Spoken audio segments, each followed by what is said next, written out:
Welcome back to Cards and Comics. And hey, today I've got my November vintage pricing update. I'm going to start with a chart. So this is a chart showing the average pop count for a PSA 8 through 10 from every year in the 60s, because we're going to do a 60s focus video today because I love the 60s, and I just bought a bunch of 64 Topps cards, and that's going to be, kind of talked about actually further in the video. But here, you can look at here and you can see that the lowest pop count set in the 60s is 62. No shocker there. And the highest is 68. No shocker there. However, going through here, you can see there's this, it's kind of like a bifurcated set of data here where you've got two clear, subsets of years where you've got 62, 63, 66, 16, 64, all below 100,000 cards total. And then you got 65 through 68 with over 120,000 cards total. So there is this kind of this gap between the lower pop years and the higher pop years, right? And I think it's interesting that 61 is kind of the outlier where it, from an earlier year set, it's pretty high pop count, and that's why I always say don't overspend on 61s because they have pretty high pop counts, and this kind of shows you. Now, the data set I'm going to really focus on is 64 Topps baseball because I just bought a bunch of 64 Topps baseball cards. That was in a different video. Hopefully you check that one out. But this is really about looking at 64 Topps as being sort of like the mid level set from terms of pop count. So 64 is a great representation of the 60s in terms of it's not the lowest pop count, it's not the highest pop count. It's a good representation of cards that are right in the middle in terms of how hard they are to get. A little hard, but not the hardest. So we'll go right into the data. So here we go, starting with the auction that from the dealer Sports Cards Forever. He listed a bunch of these cards, and I want to show you this card specifically here, this 64 Juan Marichal. Didn't sell, but interesting about this card is that he priced it at 174.72, which is exactly what it brought in July of this year from Probstein. But it's never sold as high as again. In fact, the VCP average is 111 with the last sell 153, and the card didn't sell, and it's a little off center too. And so it's just showing you that rationality is coming back in the market. People aren't overpaying for cards just for fun, just because they want to have the card. They look at trends, they're looking at the data, and how nice the card is matters. This card's a little off center. And so we scroll through, you got this Rusty Staub, which, I've looked at the pop counts and I've looked at, it's a little bit of a low pop, and it is a card that has sold over $200 in the past few sales. So somebody needed it for a set, I'm assuming, and they grabbed this Rusty Staub, which seems like a high price. But going down, through here, I'm looking at the Hall of Famers, right? And you'll see that a lot of these cards didn't sell. But if you're looking at these pricing, $17, $21, $13, this seller looked at VCP very heavily and set prices based on prior sales, and in some cases even the highest sales. But then you get this Cepeda, and this is the card I bought, right? And you look at, the VCP averages here. So this card is number 390. And I think it's just interesting to look at it, and you can see where this card, sold actually in December for 138. I bought it for 118, but the card sold previously for $60 at a weird PWCC monthly auction, which those prices are weird. I'm gonna have to do a whole video on PWCC monthly auctions because they seem to be bringing out real low values. But it's $116 and $100 prior, so you could say a slightly overpay compared to VCP average, but the last one just sold from 4 Sharp Corners for a little bit more. So I just think that's why I think, it's a range of pricing you got to look at. You're not saying, every card I'm going to buy is going to be at VCP or lower. If it's a good card, or if it's a card you need, you might pay 10 or 15% higher just to own the card. But you're not paying double, triple, quadruple, which we saw in April and May time period, March, April, May. And I think that is why I feel the market is getting more rational. So I run through these cards. This Homer Killebrew sold for 178, but the Frank Robinson didn't. I love the Frank Robinson card. And it really goes down to, these two cards that, the Frank Robinson was a little overvalued. And if I pull it up, it's card number 260. So And I can show you where this card just didn't, have a good pricing, and people just aren't going to way overpay. And you can see at 170, the card did sell in a probe scene auction at $200, but the prior sales were all below 170. And you might say, well, it's pretty close, it's in that range. I agree, but that just shows you that even cards that are close to the right pricing, it's $5 over its VCP average, did not sell. 3 months ago, 4 months ago, a card like that, and including the fact that it's not that poorly centered, would bring more money. And centering is really important, and I think it's hard to overemphasize, because on eBay, that's the only thing you can really see. You can't really judge glossiness. You can't really see if there's a lot of print lines, even though you can see some. Not all show up. But the one thing you can tell is if it's centered or not. And this card was pretty well centered, and it didn't bring a bidder, even though it was priced basically $5 over VCP. And that is another sign of market rationality. And so as I scroll through, I'm just looking kind of for some of the bigger Hall of Famer cards to talk about. But again, the Willie McCuffey didn't sell. The 64 Strikeout Leader didn't sell. But the Brooks Robinson did sell at 220. And if you look at that card, I think it just shows that, that, again, certain cards have the ability to, move a little faster. And this card had brought 325. In October. So if you're just looking at the prior card sell, and this is something you got to really do, guys. You can't, if you're going to use VCP as a tool versus eBay, if you go to eBay and you might say, oh man, this card sold for 325, so 220 is a steal. But if you go to VCP, you'll see the average is actually 190, and there was many sales in June and July and August well below that number, right? So the 325 was an overpay from somebody who may just like the card, and I'm going to look at it. No, it's a really nice card, right? And so somebody just wanted this card and went ahead and hit the buy now, right? Didn't have patience.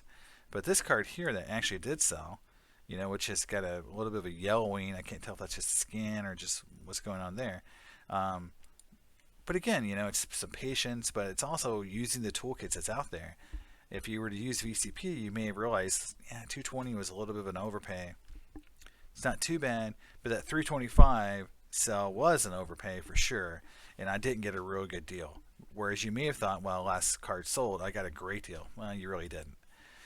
It's just something to keep in mind, to use all the toolkits, not just look at one data point. Another one is 64 Starjo. That's his second year. Okay, that's a good card. It's a little off center. Card did not bring $300, or 307. I think that card would have definitely sold a couple months ago. The Ernie Banks at 545. So let's look at this guy up. 64, number 55. Again, I haven't looked every one of these up, but I just think it's interesting as I go through here and see, okay, what this card had been bringing. So they wanted 545, and that's right what the card is theoretically worth. I mean, you can see 3 sales at 520, 550, 540, did not sell. And it wasn't out of line. And the lowest it sold was 425, but before that, everything was $500 or more since April. So you can realistically say this card was worth 545. You can tell from the card it's not too off center, left or right, a little off top and bottom. But people, and this is going to be some of the correction that's going to happen. So this is a great card to talk about. Is 545 for this card. If I go back historically, right? Let's look at this Ernie Banks. I'm going to go back. Pull the Wayback Machine. There we go. So this card was a $300 card, and even going back further, this card had sold, $250 to $200 even in 18. So in 18 and 19, it had gone up to around $300, right? Now it's $500, right? This card could be one of those cards because of availability. It's not the hardest set to get. It's not 62. It's not 63. Not hard to find. It's a little bit harder to find, but not the hardest. And so $300 to $500 is a big jump. This card could go back down to $350. Now that's still $60 over what it was bringing in 2019, but it's not $500. So I think this card is what I call a correction card. It's definitely a card that could go back down to that $350 price point, and these $500 sales may not happen as often, and and this card didn't sell, and I think it's just one of those cards that could go down because it jumped up in price by $200, almost doubling in price, and it's really a card that's not that hard to find. It's a great player. Ernie Banks is great. And again, the Sandy Koufax did not sell, and I think this one was one of the more egregiously priced cards. And I think, there is this thing where people want to have, these great cards, and so Sandy Koufax is one of the top tier Hall of Famers in the set. But this card is nowhere near $700. In fact, it hadn't sold for $700 since August, but that was like a one-off sale. So, this card had been bouncing around, in that $550 price range, $500 to $600, and $591 is the average, but, definitely not $730. And even though it's Sandy Koufax, even though the card is fairly well centered, didn't sell. And so this is why I'm using this auction and using the 64 set really as a level set is, again, people aren't just blindly buying vintage cards now for whatever whatever the person wants. If it's somewhat close to rational, they're not buying it, right? 64 Bob Gibson, great card, one of my favorite Gibson cards. Didn't sell at $330. We can look it up here and and see how close to $330 this card is worth. And $313, a $340, a $440, a $360, a $320, and then back in October $275. But $330 is close, right? And so it just shows you that the demand isn't as strong as we initially thought. Maybe some people have gotten out of the market. Maybe people aren't just hoarding vintage like they were. But this is a card that rationally was within the price range, especially the last 4 to 5 sales. That you would say, well, okay, $330, reasonable price. If the market was as hot as it was in May and June and July, this card would have been gone, no doubt. And so it's good for everyone else. It's good for me because I think prices are going to go down a little bit for vintage. That's not rare, which is good because I still got a lot of cards I need to buy now. So I think I made my point here. I don't need to go through every card in this auction just to show you that rationality is back.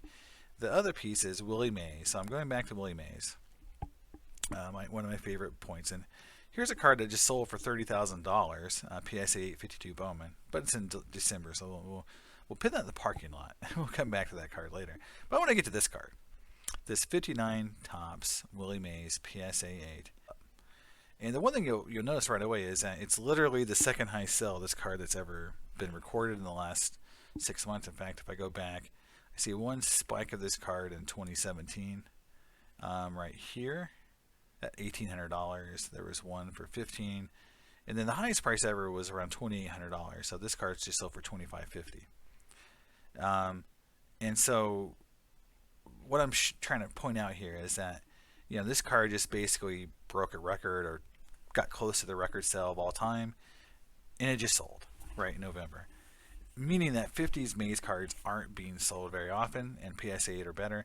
Here's 254 Topps that brought a lot of money as well in November, $12,000 basically a piece. But yeah, there was there was a best offer accepted on this 8, and I don't know what it was. Maybe we can look it up, but I feel like